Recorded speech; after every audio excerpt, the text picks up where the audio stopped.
Assalamualaikum warahmatullahi wabarakatuh. Saya yang bernama Ade Cokro, yang punya akun Cokro, meminta maaf kepada Kiai Haji Aceng Abdul Mujib. Assalamualaikum warahmatullahi wabarakatuh. Teman-teman, ternyata Ustadz Aceng ada yang nyuruh untuk menjelekan Kang Deddy Mulyadi. Kemarin klarifikasi minta maaf pun terkesan kesana kesini berbicaranya tidak langsung ke intinya. Netizen pun geram, khususnya warga Jabar ya, dan warga Garut merasa malu, teman-teman. Oke, kita lihat ke videonya ya.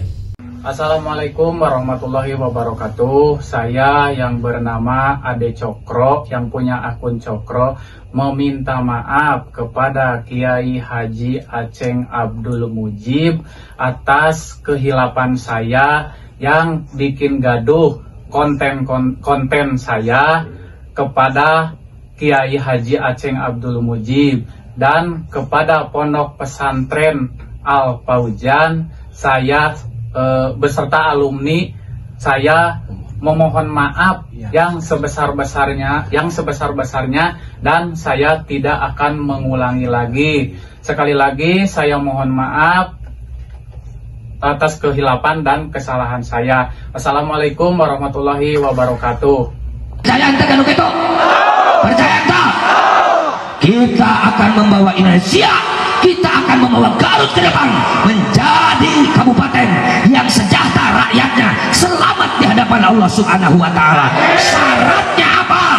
Kalau Indonesia ingin makmur, Indonesia ingin jaya, Indonesia ingin hebat, saya akan mengutip apa yang disampaikan oleh Imam Malik, la yasluhu amru hadhil ummah illa bima saluha bihi awailuha.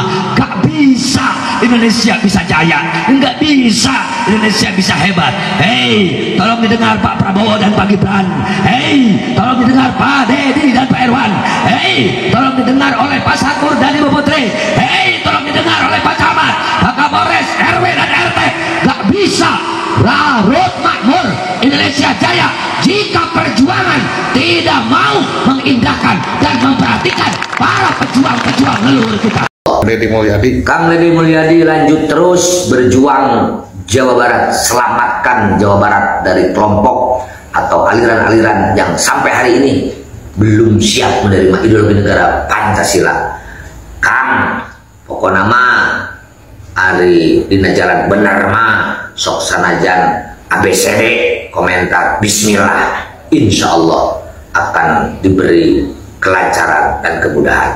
Abi pesen pokoknya mah Jawa Barat luas, segala ayah di Jawa Barat, sadaya komponen, semua kelompok yang sama-sama ingin membawa Jawa Barat istimewa, mendukung Akang, ajak ngobrol, ajak badami, ajak sharing kumaha carana supaya Jawa Barat benar-benar istimewa, pangbadangna jeung panghalusna. Hatur nuhun, salam sukses selalu.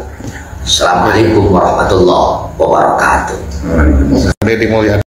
Ustadz Aceng dari Garut merasa menjadi korban atas potongan video yang utuh yang saat ini beredar di beberapa medsos. Kalau saya lihat itu bukan korban. Kita simak ya videonya. During loba nu nanya, "Pangrasa Aceng, ai saur salire Pak Deddy kumaha si Bapak aing?" Ya dari lihat di sini dilihatnya dari sosok mana, sisi mana gitu. Namanya orang apalagi gubernur kan akan kelihatan hebatnya, akan kelihatan oonnya, akan kelihatan apa saja akan kelihatan sudah muncul dari kebijakan-kebijakannya pasti plus minus. Tapi menurut saya apapun keadaan gubernur kita kasih kesempatan.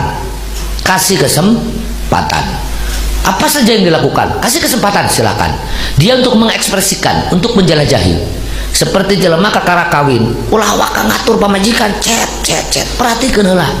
Ieu teh golongan tukang nyatu, golongan tukang dangdan, golongan tukang jebleh, golongan tukang gigi limringan. Baca heula. Oh si ieu mah seuceu mah sakodak sakedik ameng, sakodak sakedik tuang. Oh bakal jadi Daniel ieu mah ieu. Sakodak sakedik ceurik. Baca dulu. Nanti setelah terbaca penyakitnya apa, kekurangannya apa, itu tugas suami. Sekarang kan seperti Pak Gubernur beredar kemana-mana, sudah di framing Gubernur Jawa Barat musuh Islam, Gubernur Jawa Barat musuh pesantren. Dilihat dulu, cenah deui aya kabar bahwa ke pesantren mah tepati perhatian. Saya baca lebih-lebih misalnya kalau pesantren sok ancur karena politik disalahkan. Nah, lamun gubernur menyebutkan pesantren ancur karena politik salah, itu saya simpulkan gubernur tolol, itu saya simpulkan gubernur blon, itu saya gambarkan gubernur kurang ajar. Saya ngomong seperti ini tanggung jawab aing jenggelutna, lain ukur hanya sebatas miwir ngomong di bibir. Bagaimana kiai mau lepas dari politik? Harus tahu. Maka di sini betul-betul kita pegang dan harus dihayati, dirasakan apa yang disampaikan oleh baginda Rasulullah Shallallahu Alaihi Wasallam. Dari video tersebut kita melihat ada dua hal yang disoroti oleh netizen. Pertama, ada kata-kata kasar yang ditujukan kepada gubernur, meskipun kata Ustadz Aceng bukan ditujukan kepada gubernur Jawa Barat aja. Kalau gubernur seperti itu kan begitu, tapi tetap kata-katanya itu tidak elok lah.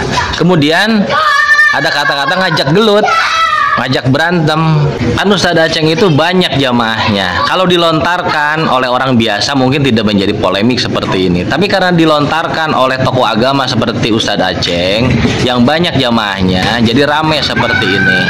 Nah, ini menjadi pembelajaran Pak Ustadz.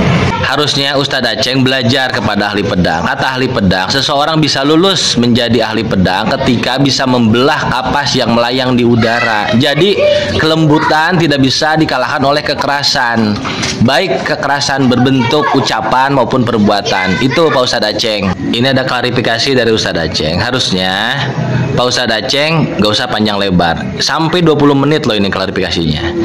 Seharusnya cukup minta maaf aja menurut saya. Mari kita simak ya. Atas beredarnya video yang viral hari ini, sesungguhnya apa yang terjadi sekarang? Assalamualaikum warahmatullahi wabarakatuh.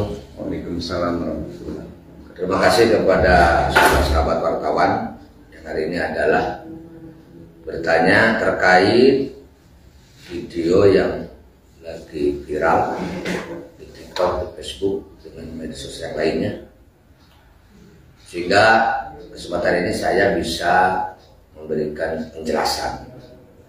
Sesungguhnya viralnya video itu adalah menurut saya korban potongan video yang utuh. Di situ seolah-olah saya adalah menuduhkan atau menghina terhadap Gubernur Jawa Barat, Kang Deddy Mulyadi. Padahal kalau membaca dan melihat isi video yang seutuhnya, insya Allah masyarakat tidak akan memberikan komentar atau penilaian yang semiring ini yang menjadikan heboh atau viral di mana-mana. Saya mengungkapkan statement itu di saat acara pencerahan terhadap orang tua siswa yang kebetulan saat itu adalah acara munaqosyah, tes uji kemampuan santri siswa langsung secara lisan.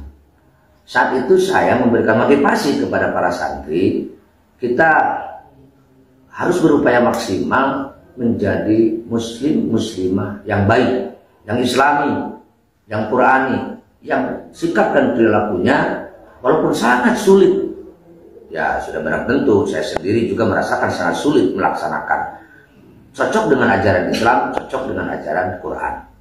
Begitu pula kita harus menjadi masyarakat yang baik di dalam kehidupan berbangsa dan bernegara. Bahwa ulama kita, guru-guru kita, leluhur-leluhur kita betul-betul menjadi pejuang yang ingin menyelamatkan umat, ingin membawa umat ke depan. Itu adalah betul-betul bisa melaksanakan tugas sebagaimana mestinya, sehingga konsentrasi ulama bukan hanya agama. Apa yang disebutkan berkali-kali saya di setiap daerah, tugas ulama itu satu, himayatuddin, menjaga agama. Yang kedua, himayatud daulah, menjaga negara. Yang ketiga, himayatul ummah, menjaga umat. Artinya bagaimana umat itu bisa tenang, ya harus punya negara. Bagaimana negara itu adalah bisa berjalan dengan baik, maka harus diurus bersama. Maka ulama ketika ingin menyelamatkan umat, yang mengurus negara. Ngurus negara berarti ngurus agama. Membela negara berarti membela agama. Merusak negara berarti merusak agama. Hancur negara berarti hancur agama. Maka di situ kita tekankan santri harus berperan aktif membantu pemerintah dalam mengurus negara. Terlepas ya ada yang mewakili sebagai politik praktis, ada juga yang tidak. Artinya bahwa ulama itu berpolitik. Bahwa saya sampaikan ad-dinu huwa as-siyasah, agama itu adalah politik. Artinya strategi atau cara bagaimana menjalankan tugas agama itu agar bisa berjalan dengan baik. Lebih-lebih kita menjelaskan tentang sejarah. Contoh di Indonesia, ulama itu adalah berperan aktif. Ulama itu adalah tugasnya sangat hebat terkait membangun negara. Berupaya bagaimana untuk memerdekakan negara.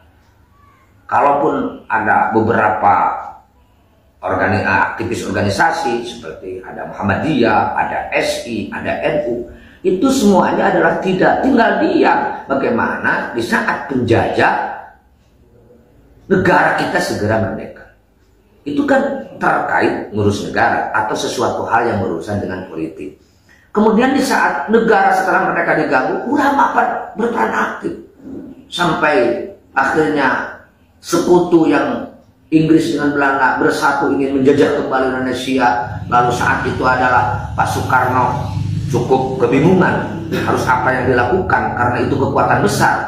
Maka datang kepada ulama. Salah satunya adalah Mbah Hasyim Asy'ari, Hadratus Syekh Hasyim Asy'ari itu adalah diminta pendapat lalu harus bagaimana, apa yang harus dilakukan. Itu peran ulama. Sampai 20.000 kiai santri wafat, meninggal di saat membela negara. Artinya saya memberikan pencerahan generasi muda untuk menjelang Indonesia emas tidak boleh ketinggalan, tidak boleh kalah bersaing dengan generasi muda yang lain. Saya tekankan, hari ini santri harus memiliki empat kekuatan intelektual, kekuatan spiritual, kekuatan moral, dan kekuatan profesional.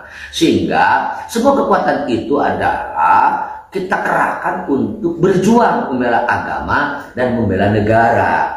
Sehingga mudah-mudahan yang hari ini adalah dipercaya sampai kapanpun, kalau menurut saya pemerintah itu adalah sadar bahwa nggak bisa membangun Indonesia, nggak bisa menjadikan Indonesia adalah menjadi negara emas ketika hasil perjuangan leluhur kita nggak kita indahkan, nggak kita lanjutkan.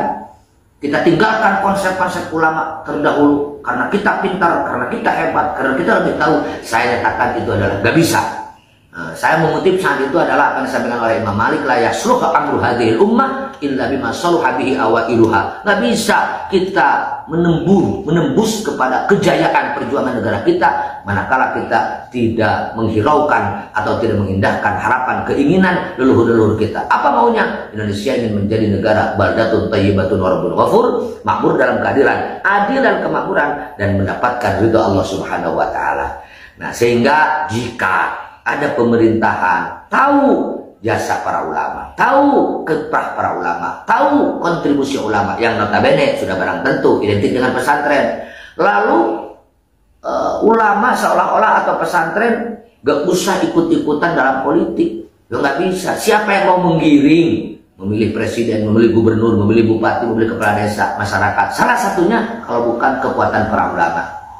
Siapa yang mau mengajak masyarakat untuk menjalankan atau mempertahankan pilar-pilar kebangsaan? 1. Undang-Undang 45, 2. Pancasila, 3. NKRI, 4. Bhinneka Tunggal Ika. Saya yakin ulama-ulama baik di NU juga di Muhammadiyah, di Persis, di SI itu selalu menyampaikan kepada masyarakat dalam kehidupan berbangsa dan bernegara, ayo kita sama-sama pertahankan. Indonesia bisa aman dengan apa? Dengan 4 pilar kebangsaan itu. Saat itu juga saya menyampaikan, saya dengan pesantrennya, dengan organisasinya, termasuk dengan wadah yang kita pimpin, ada Aliansi Masyarakat Garut Anti Radikalisme, itu adalah mendukung penuh kepada pemerintahan sah. Kita siap pasang badan. Hari ini yang sah siapa?